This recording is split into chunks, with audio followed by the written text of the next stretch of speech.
नमस्कार दोस्तों, स्वागत है आपका अपने यूट्यूब चैनल वीर द्विवेदी एजुकेशन हब पर। उम्मीद करता हूं कि आप बेहतर होंगे, आपका परिवार पूर्ण रूप से स्वस्थ, खुशहाल और मस्त होगा डियर। आज हम बात करेंगे जीके जीएस का एक बढ़िया टॉप प्रैक्टिस सेट है जिसमें 30 प्रश्न शामिल है डियर। तो वीडियो पर पहली बार आए हैं, सब्सक्राइब करें, वीडियो को लाइक और शेयर करना ना भूलें डियर। इससे पहले वीडियो को शुरू करने से पहले मैं आपको एक सूचना दे दूं। हालांकि मैंने इसके संदर्भ में बहुत पहले ही वीडियो आपको बना दिया था, 2-4 दिन पहले आपने देखा होगा कि यूपी ट्रिपल एससी का जो पीईटी का एग्जाम हुआ था उसकी आंसर की जारी कर दी गई हैं। और आप लोगों में से जिसने भी एग्जाम दिया था वो कमेंट करके अपना स्कोर जरूर लिखेंगे कि कितने नंबर उन्होंने पाए हैं। हालांकि मेरी जो सूचनाएं हैं, जो निकल कर मेरे द्वारा जो तथ्य सामने आए हैं, उसमें 50% के ऊपर वाले को एलिजिबिलिटी प्रदान की जाएगी उत्तर प्रदेश में लेखपाल भर्ती के लिए। बिल्कुल सही तथ्य है, 2-4 दिन में ये भी आपको क्लियर हो जाएगा डियर। थोड़ी अगर आवाज आ रही है बाहर से तो आप मैनेज कीजिए, ये भगवान श्री कृष्ण जन्माष्टमी का पावन पर्व अभी भी चल रहा है हमारे क्षेत्र में। तो डियर आइए अब बात करते हैं जीके जीएस के कुछ महत्वपूर्ण प्रश्नों की। तो पहला प्रश्न कह रहा है, निम्नलिखित में से कौन सा इस्पात नगर के नाम से जाना जाता है? कोलकाता, पिट्सबर्ग, लंदन या लैंजहाउ? तो बता दे डियर, जो इस्पात नगर के नाम से जाना जाता है वो हम पिट्सबर्ग को जानते हैं। बी ऑप्शन एकदम करेक्ट है, नोट कर लीजिएगा। बात करते हैं अपने अगले प्रश्न की। पर्यावरण एक अविभाज्य समष्टि है जिसकी रचना होती है क्या भौतिक तंत्र से, जैविक तंत्र से, भौतिक एवं जैविक तंत्र से या भौतिक एवं जैविक सांस्कृतिक तत्वों वाले पारस्परिक क्रियाशील तंत्रों से? तो पर्यावरण क्या एक अविभाज्य समष्टि है जिसकी रचना भौतिक, जैविक एवं सांस्कृतिक तत्वों वाले परस्पर क्रियाशील तंत्रों से होती है डियर। डी ऑप्शन एकदम करेक्ट है। अगर पूछ ले कि पारिस्थितिकी की बात सबसे पहले किसने की थी तो अर्नेस्ट हैकेल का नाम नोट कर लीजिएगा। अगर पूछ ले कि पारिस्थितिक तंत्र की बात किसने की थी तो 1935 में ए.जी. टैंसले महोदय ने की थी। इसका डी ऑप्शन एकदम करेक्ट है। आइए चलते हैं अपने अगले प्रश्न की। वायुमंडल में निम्नलिखित में से किसके उत्सर्जन से अम्लीय वर्षा होती है? नाइट्रोजन तथा सल्फर डाइऑक्साइड के, कार्बन तथा मोनोऑक्साइड के, ओजोन तथा कार्बन मोनोऑक्साइड के या कार्बन मोनोऑक्साइड तथा नाइट्रोजन के? तो वायुमंडल में जो अम्लीय वर्षा का उत्सर्जन होता है डियर वो नाइट्रोजन तथा सल्फर के ऑक्साइड से होता है। ए ऑप्शन एकदम करेक्ट है, नाइट्रोजन तथा सल्फर के। अब अम्लीय वर्षा की बात सबसे पहले कहाँ हुई थी, किसने की थी? तो बता दें, अगर विश्व में पूछ ले कि अम्लीय वर्षा कहाँ हुई थी तो ये हुई थी डियर नॉर्वे में।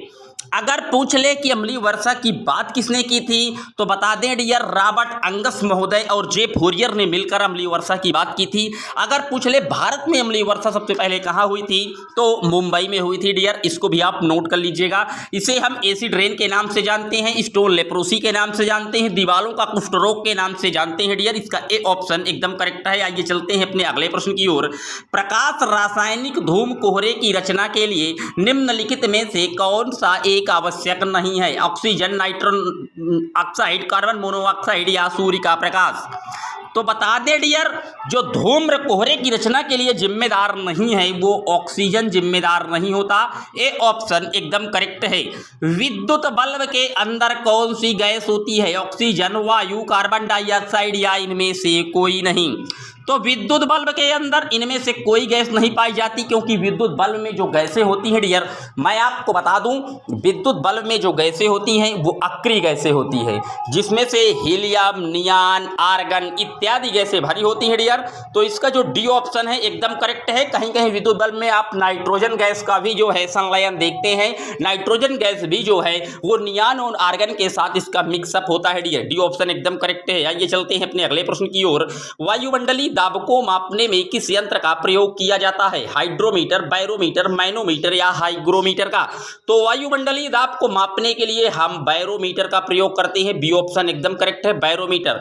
अगर हाइड्रोमीटर पूछ लेता तो यह आर्द्रता का मापन करता है डियर, नोट कर लीजिएगा। आइए चलते हैं अपने अगले प्रश्न की ओर। गुरुत्वाकर्षण के सार्वभौमिक नियम का प्रतिपादन किसने किया था? न्यूटन, गैलीलियो, कोपरनिकस या आइंस्टीन?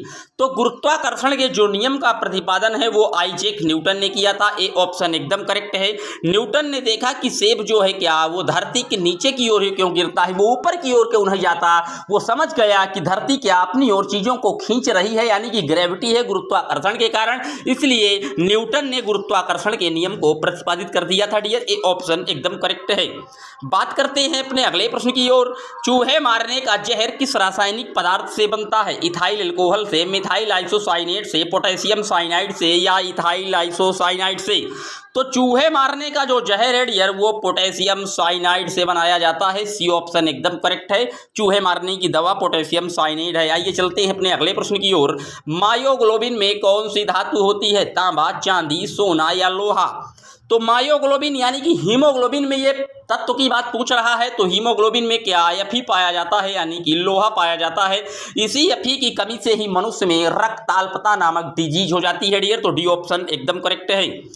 पीतल में कौन सी धातुएं होती हैं? तांबा और निकिल, निकिल और जस्ता, मैग्नीशियम और जस्ता, तांबा और जस्ता। तो बता दे डियर जो पीतल की धातु है ये तांबा और जस्ता से मिलकर बनी है और तांबे की जो खेती है वो राजस्थान के खेतड़े में की जाती है। ये भी पीटी एग्जाम में पूछा गया था डियर, नोट कर लीजिएगा। आइए चलते हैं अपने अगले प्रश्न की ओर। जब विद्युत ऊर्जा गति में परिवर्तित होती है तो क्या होता है? ऊष्मा की कोई हानि नहीं होती, 50% ऊष्मा की हानि होती है, 35% या 80% ऊष्मा की हानि होती है। तो बता दें जब विद्युत ऊर्जा गति में परिवर्तित होती है डियर तो ऊष्मा की कोई हानि नहीं होती। ए ऑप्शन एकदम करेक्ट है। जो पौधे नमक युक्त मिट्टी में उगते हैं उन्हें क्या कहते हैं? तो नमक युक्त जो मिट्टी में पौधे उगते हैं डियर उन्हें हम जीरोफाइट के नाम से जान लेते हैं, जीरोफाइट। ए ऑप्शन एकदम करेक्ट है। जनगणना 2000 देश की कौन सी हुई थी ये आपको बताना है। कमेंट बॉक्स में लिखिए कि जनगणना कौन सी थी 2011 में और भारत में जनगणना का श्रेय किसके कार्यकाल से शुरू हुआ और दशकीय आधार पर जनगणना किसने स्टार्ट कराई थी। इसकी पूरी डिटेल आप कमेंट बॉक्स में छाप दीजिएगा डियर। आइए चलते हैं अपने अगले प्रश्न की ओर। जनगणना 2011 के अनुसार महिला साक्षरता दर में कितने प्रतिशत की दशकीय वृद्धि हुई? ये 11.79 है डियर, यही सही है, 11.79%। सी ऑप्शन एकदम करेक्ट है, नोट कर लीजिएगा। आइए चलते हैं अपने अगले प्रश्न की ओर। जिस प्रकार अमरनाथ गुफाओं का संबंध जम्मू कश्मीर से है उसी प्रकार एलोरा की गुफाओं का संबंध किससे है? औरंगाबाद से, जबलपुर से, मदुरई से या मैसूर से? तो अमरनाथ की गुफाएं आपको पता चला जम्मू कश्मीर से हैं। एलोरा की जो गुफाएं हैं डियर ये औरंगाबाद से हैं और औरंगाबाद कहां पड़ता है? तो ये महाराष्ट्र में पड़ता है। ये भी अभी पिछले एग्जाम में पूछा गया था, नोट रखिएगा ए ऑप्शन। आइए चलते हैं अपने अगले प्रश्न की ओर। ज्ञानपीठ पुरस्कार प्राप्त करने वाली प्रथम महिला साहित्यकार कौन है? आशा पूर्णा देवी, महाश्वेता देवी, महादेवी वर्मा या अमृता प्रीतम? तो ज्ञानपीठ पुरस्कार की शुरुआत 1965 में हुई थी और जो प्रथम महिला साहित्यकार हैं वो आशा पूर्णा देवी हैं। आशा पूर्णा देवी जी को ही महिलाओं के लिए साहित्य का पहला ज्ञानपीठ पुरस्कार सम्मानित किया गया था, नवाजा गया था। ए ऑप्शन एकदम करेक्ट है।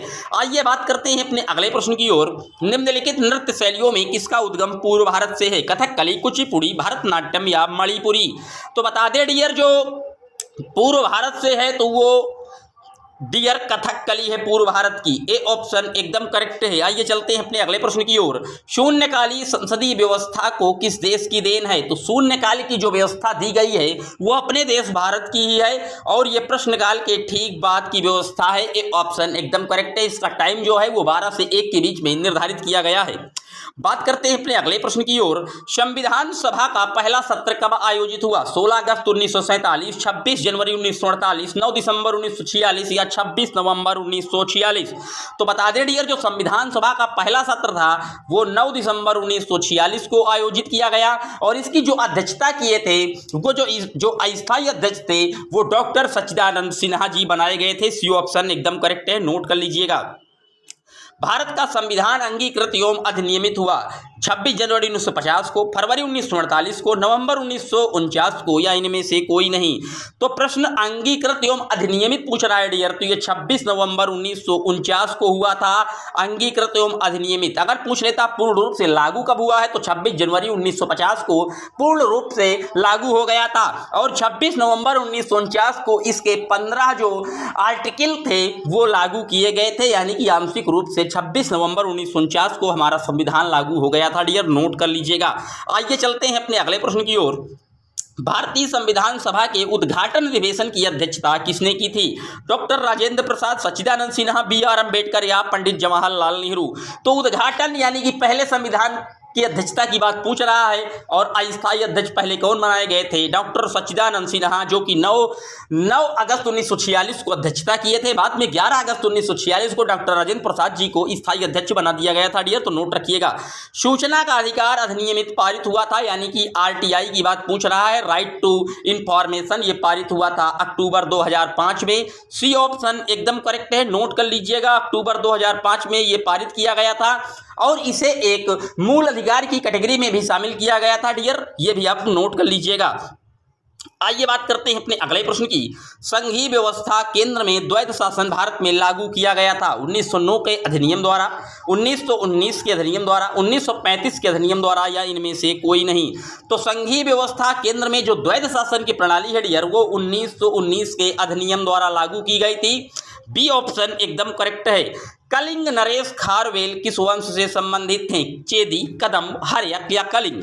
तो कलिंग नरेश जो खारवेल थे डियर, ये चेदी वंश से संबंधित थे। ए ऑप्शन एकदम करेक्ट है। ये कई बार पूछा गया है एग्जाम में, शिद्दत से प्रश्नों को नोट करते हुए चलिएगा। पहली बार आए हैं चैनल पर, सब्सक्राइब करें। वीडियो अगर अच्छा लगा हो तो लाइक और शेयर करना ना भूलें डियर। आइए बात करते हैं अपने अगले प्रश्न की। पाल वंश का संस्थापक कौन था? तो पाल वंश का क्या धर्मपाल था, देवपाल था, गोपाल था या रामपाल था? तो बता दीजिए, जो पाल वंश का संस्थापक था वो गोपाल था, लेकिन पाल वंश का अगर सबसे शक्तिशाली राजा पूछ लेता तो धर्मपाल था, ये भी आप नोट कर लीजिएगा। आइए बात करते हैं आज के अगले और अंतिम प्रश्न की। कल्हड़ कृत जो राजतरंगिणी है, इसमें कुल कितने तरंग हैं? 8, 9, 10 या 11?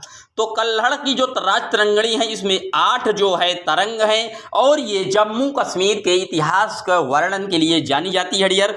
तो ये थे टॉप 25 महत्वपूर्ण प्रश्न। आपको कैसे लगे कमेंट में बताइएगा। इसके आगे के प्रश्नों का मैं फिर आपको वीडियो बनाऊंगा, तो आप लोग चैनल पर शिद्दत से विश्वास करते हुए बने रहिए। ये चैनल आपको शिक्षक भर्ती की गारंटी देता है और साथ ही साथ जो है प्रत्येक वनडे एग्जाम को जो है निकालने की जो है क्षमता प्रदान करता है। तो आप चैनल पर निरंतर बने रहे, अपना विश्वास इस चैनल पर जमाए रहें और निरंतर जितने भी वीडियो इस पर लगातार अपलोड किए जाते हैं, आप वीडियो को शिद्दत से अंत तक वॉच किया करिए।